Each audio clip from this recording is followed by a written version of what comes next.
Okie dokie. Welcome to the topic 2, and that is ledger lines. Oops. So you must know ledger lines from grade 1 already. And all that ledger lines require of you is to not be lazy and to think a little bit. If I think about the treble clef first, and I know that the top line is A, all I have to do is keep going up the alphabet. B, C, D, etc. A couple of things to notice about your ledger lines are that when you draw, for example, this D, you draw the first two lines to show how many lines up it is, but you do not draw a random line above it. That line is unnecessary and weird. So please watch out that you don't add extra ledger lines above a note that you need.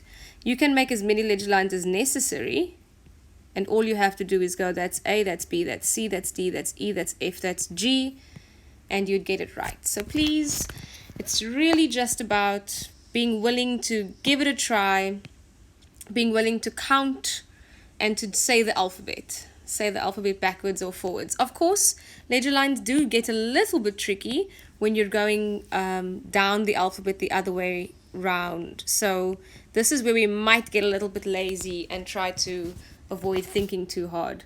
But you need to have the letters of the alphabet from G to A quite clear in your head backwards. So if I go backwards, let's see if I can do it.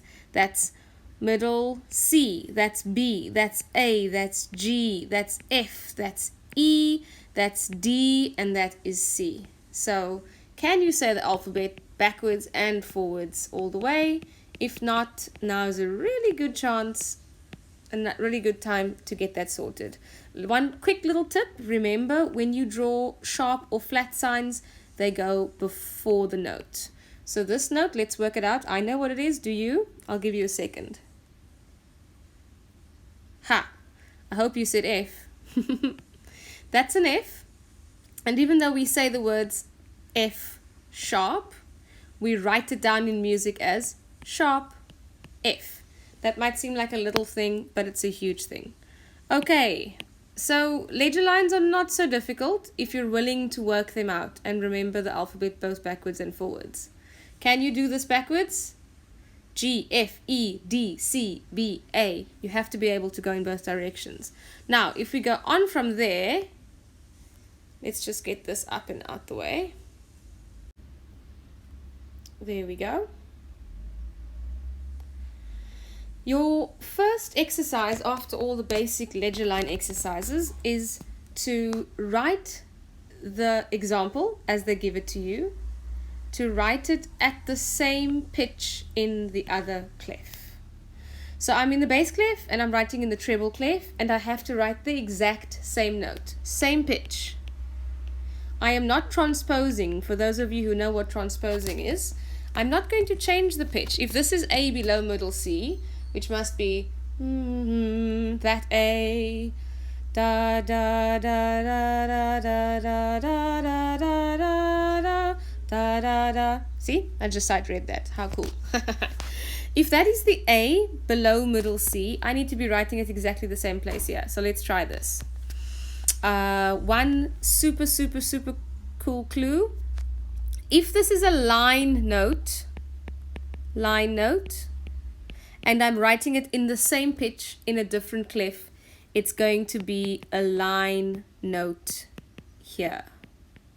It is the exact same note, okay? So I will first draw my middle C up there, and I go, ooh, that's middle C. What is the relation of this note to middle C? It's 1, 2, 3 notes lower than middle C. Then I'll come over to my treble clef, and I'll draw my middle C, and I'll go, I need to write the A that is just below middle C on a line. Boom, I've got my first note.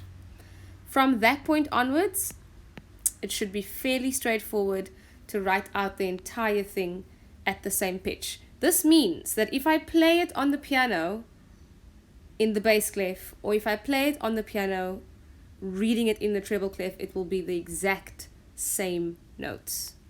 Okay, so that would be the same A. And then I've got 4 quavers. Ooh, that's a weird way to do that. I've got a B flat, another B flat, and then back to A. I've got my bar line, and then I can draw my stems and join them up, etc. So that's what that exercise is, and that's your homework. In your theory book, it is pages 6 and 7. I've done the beginning of question B, but you will start at A, which is on page 6, and work your way to the end of page 7. And that you will hand in on Google Classroom by next week Friday, so a week from today. It's very little work. If you have any further questions, please ask in the Hangouts group. But it's quite important that you work on this and get it right now, because the next section, topic 3, sort of builds on this but changes it. And in order to make sure you understand that change, you've got to do topic 2. If you've already completed this, good for you. Just scan and send pages 6 and 7 to me, and you're done. You're free. Have a good week. Take care, everybody. I'll see you all again.